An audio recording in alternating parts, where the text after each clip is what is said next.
Gold got pulled down temporarily, but I believe we're coming into something like this in the stock market. And that's what we need to be aware of. And whether it happens or not, it doesn't really matter, but you definitely need a plan if it does happen. Because if you don't, you're going to really annihilate your retirement, your lifestyle, because all this can happen in like a year, less than a year. And your whole life get turned upside down, and your whole life savings can be cut in half. What are you most bullish on right now? I would say I'm most bullish on Chris Vermeulen, Chief Market Strategist at thetechnicaltraders.com returns. 3 weeks ago, he was on the show. We were contemplating whether or not the market was in a dead cat bounce or a sustained rally. Back then, it was 6,100 points. Now we're at 6,300. Welcome back to the show. Hey, thanks for having me, David. Yeah, always a pleasure. All right, let me just flip over to my screen real quick. We spoke on the 25th of June, which is right here. 6,100. The S&P just broke 6,100 points. Back then, it was a new high for the year, new all-time high rather, and then now it's another all-time high. So markets are just grinding higher, and that's been the pattern ever since basically May. Let's evaluate. Let's just reevaluate what we talked about 3 weeks ago and whether or not those statements still are true for you, or if you've updated your views. Sure. And then I'll switch out my screen here. Yeah. So pretty much like the markets, they're continuing to grind and scream higher. We had the S&P 500 breakout. We had the NASDAQ broke out first, and money's really kind of, piling into this market. We went from an oversold bounce. It looked like it was going to be a dead cat bounce, and then it really came to life. It turned into a big rally, and here we are at all-time highs. So it just goes to show you really do have to be dynamic. A lot of people get stuck on you say something, and then people hold you to it as the market changes, and so does the analysis. And it goes from a bounce to a rally to now new all-time highs. You really do have to pivot and shift. You can't hold a thought in your head when it comes to this market. You do have to bend to its will and follow it. So the markets are at a really critical turning point. I mentioned to you just off camera here, there's a couple different camps that are suffering right now from all-time highs being hit kind of week after week, which are the camp of people who are very nervous. They think a big bear market is coming like I do. And they were too nervous to get into the market, even when the trend turned up. And so there's a lot of people missing out. The FOMO is very high. I have what I call an inbox indicator.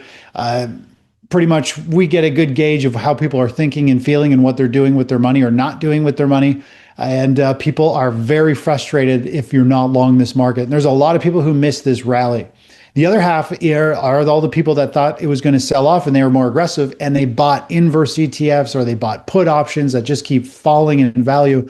And so both camps are suffering quite a bit. And as I think, a lot of studies show, FOMO, missing out on a gain, is more powerful than actually taking a gain. So every time these markets push to a new high, just like they are today, as you and I are talking, and it's doing it with some power today, there's a lot of pain going on in the markets for, I would say, the majority of aggressive traders or self-directed traders who just don't have a position or are on the wrong side. Tell us about the technical indicators you're looking at that could indicate a reversal of this trend. Yeah, sure. I mean, if we pull up the chart, there's a few interesting things going on right now in the charts on a short-term basis. Let's just take a look at the put call ratio. Now, this is a really messy looking chart, and long story short, there's this little 5-day moving average in the background, and in a nutshell, whenever the 5-day moving average gets down into this lower level that it's hit 4 times in the last month and a half, 2 months, the market tends to stall out. And right now, everybody is very bullish. People are buying call options. They're betting on the markets going higher. So this is a really good short-term indicator. This is telling us, hey, we're probably going to see the market have a bit of a pause or pullback. The other thing that we can look at here is our panic selling and our FOMO indicator. When we look over here, we have this indicator reaching 3, this red indicator. Whenever it reaches one of these levels, we tend to see a short-term pullback in the market. So for example, we got 3 on this indicator, usually means the market's going to want to have a bit of a pullback. We got up to this 3 level over here, the market had a little bit of a pullback. Now these are very short-term signals. It happens over and over again in the market. But what's really interesting, David, is when we go and we look at our sentiment of this market, and this right daily chart of the QQQ, we've color-coded it based on sentiment, what people are thinking and doing. And during an uptrend, typically people get bearish, and we get these yellow bars just just before the market actually shoots higher. So people get bearish. They think the market's going lower after the big low here after the April sell-off. But the market goes the opposite direction. People get nervous. They decide, okay, market is rolled over. It's going to go down. And then it goes the opposite direction. What's interesting right now is we actually have the market pushing to all-time highs. It's not after a bit of a pullback in fear. And if we actually zoom out and see what happens in a downtrend, we actually tend to see this happen, near a peak, and then the market actually starts to sell off. So we have a couple of interesting things unfolding. I'm not saying to bet against the market. I'm not saying it's going to fall right now, right away, but we do have to be aware that if you are in a position, which we were long the NASDAQ, we closed out at 15% last week. We're still long the S&P 500, but just be aware, we are getting very close. Almost every time the NASDAQ hits a 15% target after one of our trend changes from a bounce to a trend, the market generally will go into a big multi-week or multi-month correction. It might go sideways, it might not pull back a lot, but it will become noisy. And so that's what we're waiting for. And that's what the short-term charts are also pointing to. So those are the things that we're just kind of looking at. This point, you don't want to fight the trend. You got to be long this market. Or I think at this point, if you're not in yet, you're better to still sit on your hands and wait for a pause or pullback to get in. If you jump in right now, I believe you're buying right near a peak, right before we go into some volatility. And the second you buy it, the very next day it's going to drop and you'll be like, oh, that always happens. But that's because most people trade on emotions. You just have to sit on your hands if you're not in the markets right now and wait for the next opportunity. And that's the nice thing about the markets. There's always going to be another opportunity, just a few, usually a few days down the road or a week down the road. There's always another great opportunity. Wait, help us understand this here. If you think that the markets are going to grind higher for a little bit and you should not be fighting the trend right now, why would you not get in now? Why would you sit on the sidelines and wait for the next opportunity? I mean, isn't this the opportunity, Chris?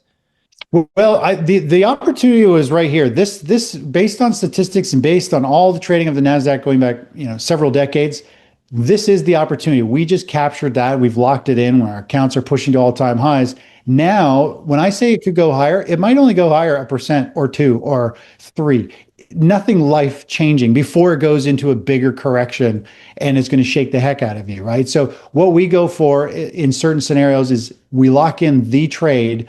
After that, if there's a little bit more, we're not trying to get everything out of the market. Now, we are long with the S&P 500. We haven't hit all of our targets yet. We're continuing to let it run higher. So we still have a piece of this, which allows us to be like, okay, well, we locked in a nice gain with NASDAQ. If the markets keep going higher, we still have the S&P 500 in our portfolio moving it higher. So it would suck to be all out simply because then you're like, well, it's in an uptrend and we're out. But the reality is the opportunity, the easy trade, the easy money has happened.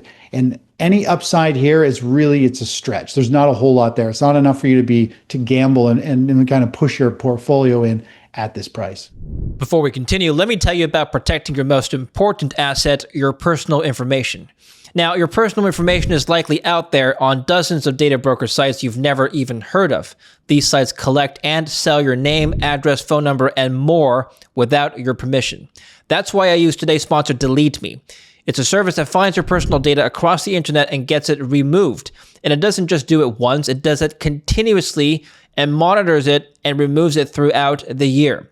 All you have to do is submit your information, and within a week, you get a privacy report showing where your data was found and what's been removed. The whole process is simple, and it runs in the background so you don't have to think about it.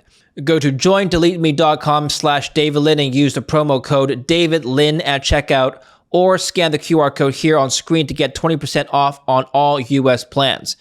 Join Delete Me now and take control of your privacy today. So, Chris, any particular events that you're watching out for that could move the needle either way? For example, we're in the middle of earnings season. Do you look at earnings for companies, or at least a collection of earnings as a pattern? Does that indicate anything to you? I don't really look at earnings at all. I mean, the other day I looked up just the PE ratios of the Magnificent Seven, and it actually blew my mind what Tesla's PE ratio was, considering their stock price has been recently cut in half. It's like 160 PE ratio, and Nvidia is only 55, Apple's only 33, and Google was like right down with everybody else, a normal company in the teens, I think. But no, I don't look at the earnings. I got burned really bad years ago. I blew up 3 trading accounts in the tech bubble, buying companies that were growing quarter after quarter. I worked with a company. I paid for their help. We only bought into companies that grew quarter after quarter. And during the tech bubble, even though the companies were growing, we lost everything pretty much. The companies just would fall 50%. They'd fall. I've shared this story with you. Fundamentals and ratios, PE ratios and all this stuff don't really work. If the market is going down and you've got the best company in the world that's growing and earning, it'll still get pulled down with it. Apple was the same. It was like at $106 during the tech bubble and went all the way down to like $4 or $5. Even though they had the strongest technicals and they were growing by leaps and bounds. So to me, fundamentals, I throw at the door.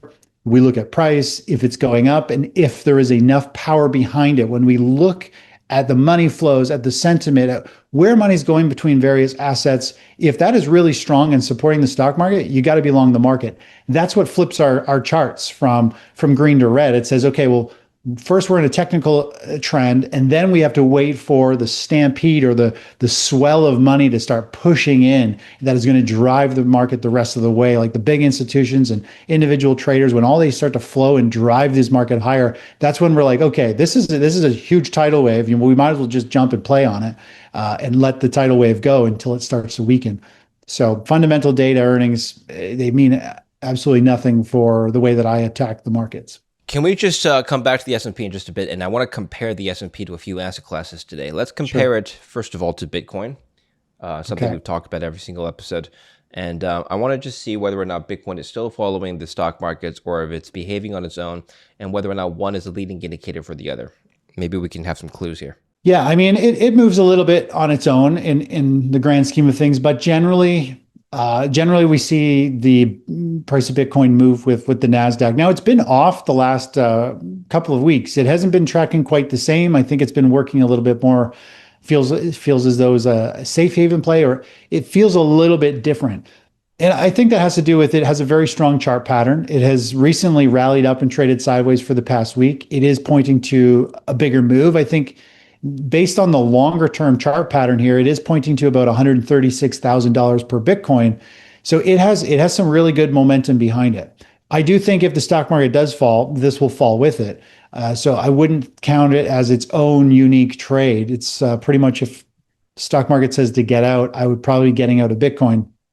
We did play Bitcoin back over here, and we got out just about a week ago up here as it hit our targets, and we've got a strategy that says when to get in, when to get out, but the chart is still pointing bullish. In terms of how it moves with the market, it is still in sync. They kind of trend up or down together in a general bias. Okay.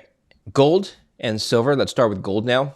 Gold has been consolidating sideways, and it's just today on Monday, it's ripped higher, 1.6%, on the back of a weaker US dollar. The dollar tanked today. Big move for the dollar, down 66 basis points, which is a big move. 30-year treasury down 1.6%.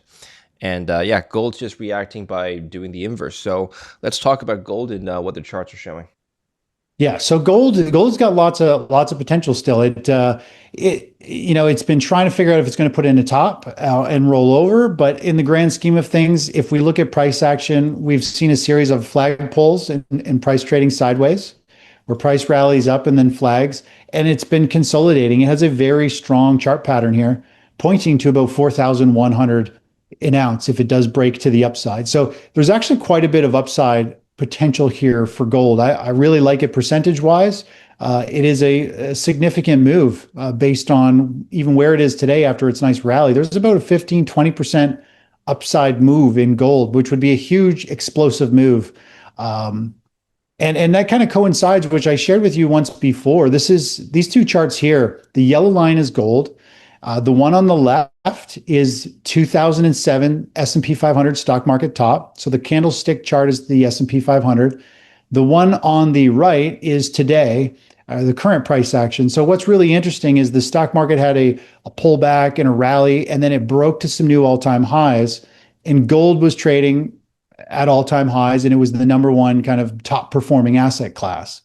Well, we have the same thing happening right now. The stock market has just pushed to all-time highs. Gold is trading in a big bullish pattern. It's one of the top performing assets, and everybody wants it. And then, of course, if we were to actually look at the chart of the dollar, let's go back to 2007 chart and look at what the dollar does. This is the green line. As you just mentioned, David, it's been beat up. It's struggling. It's down today. And more or less back in 2007, nobody wanted the dollar. It was beat up and it had gone straight down. Well, if we look at today's chart where gold is and the stock index in the dollar is crashed as well. It's beat up. Nobody wants it, and everybody's moving into gold and stocks. So we have a very similar chart pattern set up. Different reasons for why it's all happening, but price only goes up or down based on fear and greed. And the charts, that's why I like to look at the charts to get rid of all the noise, all the news, all the opinions, and just look at price. And either people are bullish for whatever the reason is, or they're bearish. They're buying or selling. And so this chart pattern is setting up pretty interesting. The big scenario, which I've been talking about for a long time, is what happens after this scenario plays out. Now, initially, if we look at the chart on the right edge, you'll notice stock market starts to fall.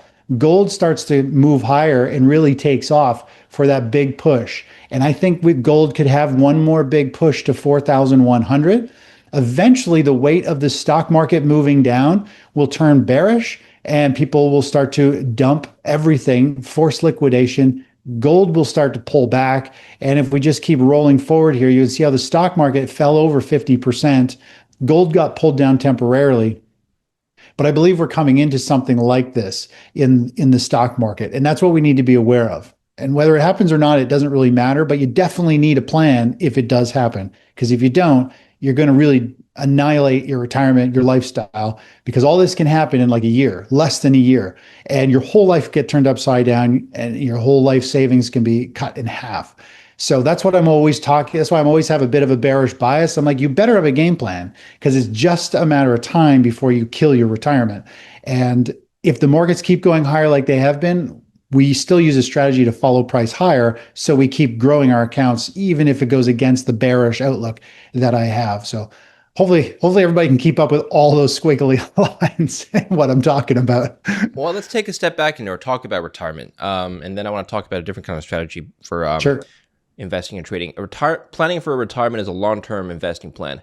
It's not something you can trade on a daily basis. It's not something you should be touching even for a swing trading basis. But I wonder what the ideal, if there is an optimal retirement planning strategy, is for you, Chris. If you were to, should you be monitoring your retirement account every quarter, every week, every month, or should you just buy something and leave it for 30 years and don't touch it?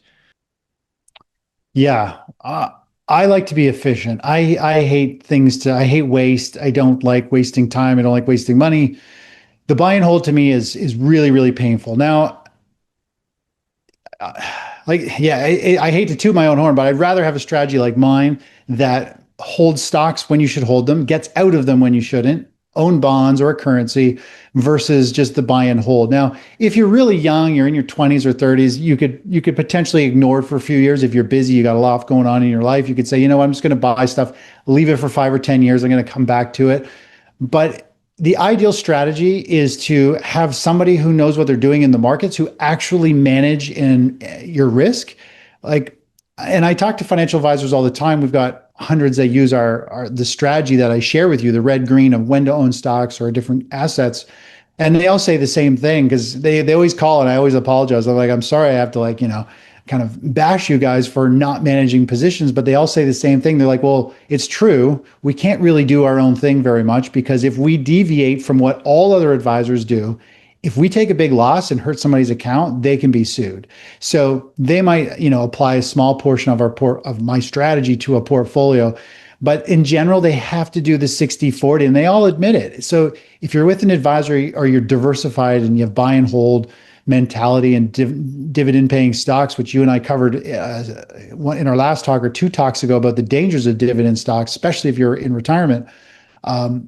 An advisor's not going to protect you, unfortunately. So you need something. The asset reinvesting strategy that I do, and I've written a book on this, is how you can go about doing that. And it's really just knowing when, for example, if we look at the markets from a long-term standpoint, this is the weekly chart. An investor really needs to know at a bare minimum level when, this is the COVID crash over here, when we are in a bullish, a rising tide environment, when we are in a bearish environment, when you don't want to hold stocks, and then when you want to be holding them again. The market had a reset recently, is re-triggered, and now we're back into a bullish environment. So if a long-term investor just knew this, like, are we bullish or bearish? They know when to be stronger in stocks and forget bonds.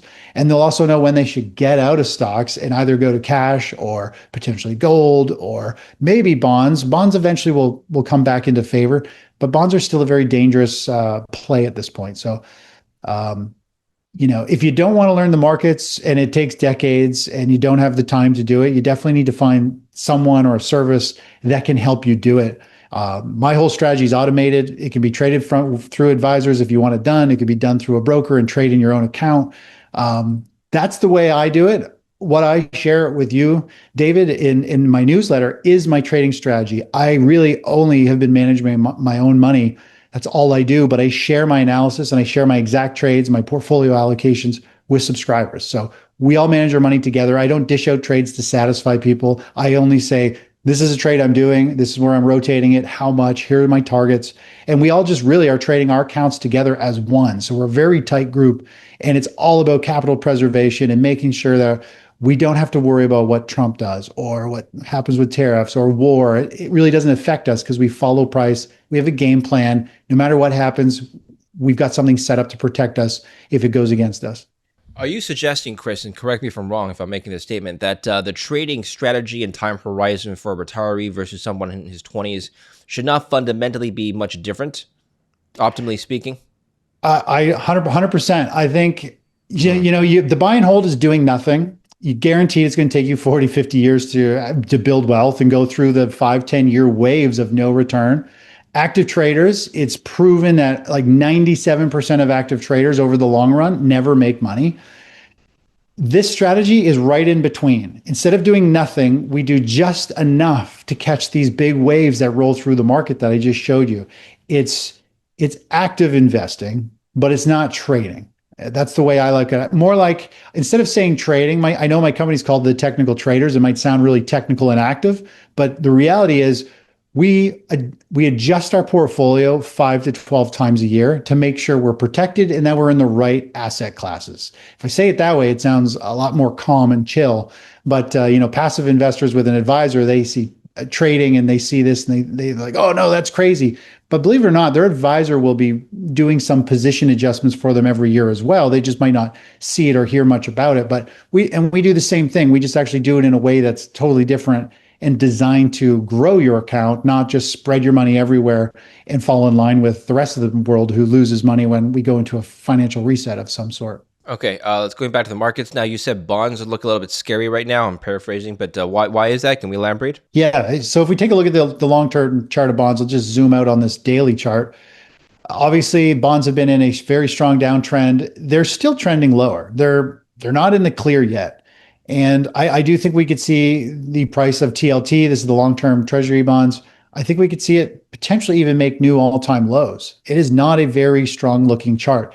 At best, it's going to trade sideways potentially for like another 6, 12 months, maybe even 2 years. It really depends on what happens with inflation, tariffs, interest rates. All of that stuff is going to play into how long this takes to put a bottom in.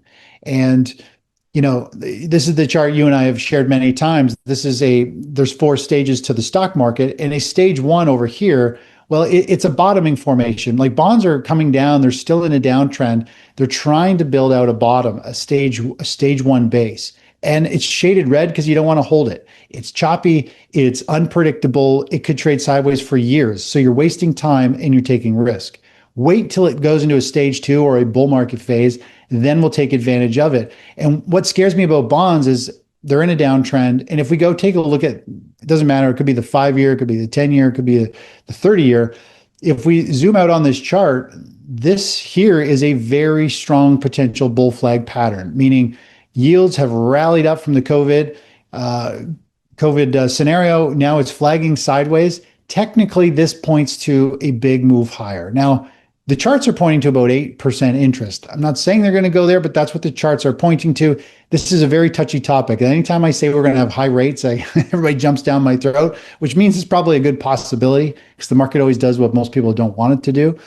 But this will obviously crush the United States. This will be a huge problem. It'll probably trigger because of some big external event. People don't trust the United States. There's going to be all kinds of huge problems, and they want huge returns and yields on bonds and things like that for it to be worth to take on that risk.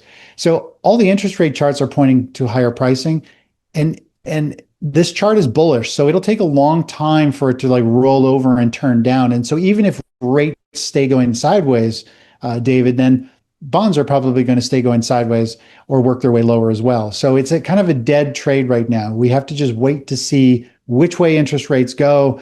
Based on that, that'll obviously tell us which way bonds are going to go. And I wouldn't be touching bonds. People are trying to pick a bottom. They have been for a long time, and maybe has put in the bottom, but they're wasting years of no real return when they could be somewhere else, like riding the stock market to all-time highs. Okay, Chris, I wonder if Trump's pressure on the U.S. Federal Reserve is going to weigh in on your analysis at all. Remember, he has been telling the Fed Chair Jerome Powell to cut rates. In fact, last week when the CPI report came out, he said, wow, he said on Truth Social, rates should be 3 percentage points lower from here. I think free money again. It'd be nice. I don't know if the market is responding to that sentiment at all. But ever since last week, the 30-year bond yield's been kind of trending down, 10-year as well.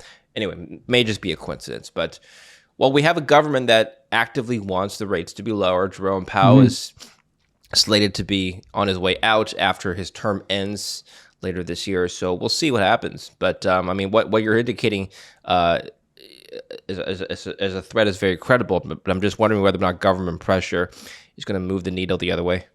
Yeah, I mean, that's a huge drop. That'll probably want to send the stock markets higher. Like something like that is going to definitely have effect in all kinds of areas. I don't know. I don't know what the president can do. Can he force stuff like that? I don't go too deep into it because I mean, the whole political side and the news and the conspiracies and the underlying secrets going on. I mean, I don't get sucked into it because it's just a nightmare. Nobody ever knows the real answer, and everything's always covered up. So follow Price. I keep it simple. What are you most bullish on right now? I would say I'm most bullish on gold. I think only in the next month or two. I think gold is going to have that big run up, a nice rally here. I think gold percentage wise, based on the charts, actually has more to gain than silver does. Silver just had a big pop in the last couple of weeks. It actually just had a nice gain. Right now, I believe the lowest risk play is going to be gold to the upside. The stock market, I think, is on the cusp of stalling out and going sideways and not being a trade anymore for a little while. So I do like gold the best still. And if it starts to break out and run higher here, I mean, it's a great momentum trade for it to run up to about 4,000, 4,100. Hey, can we talk about something we haven't really talked about at all? Platinum. Can you pull up a platinum chart year to date? Yeah, platinum has had a massive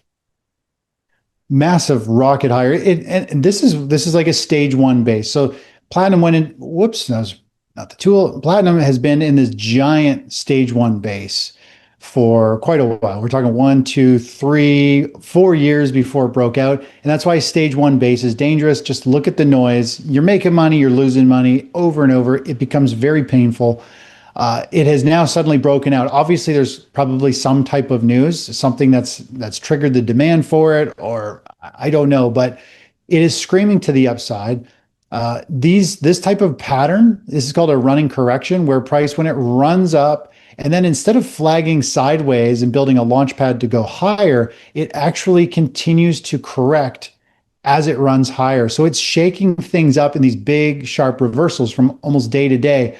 And it becomes very volatile. To me, it's one of the most dangerous patterns because it can, after this type of pattern, generally it resolves to the downside, but you don't know where the high is going to be. And this pattern can very easily explode to the upside, percentage-wise huge, and then come down and crash and go into a huge bearish phase and move out of favor. So I'm not a fan of it. I don't know what the fundamentals are or what type of news or data came out that I probably sparked it because there's lots of volume and it was a very strong move. But I wouldn't want to be touching it here. I think the best is to wait for it to correct and build a launch pad, something clean and fresh before, if it starts to turn up, you can get back long. But right now, it carries a ton of risk just the way it's moved.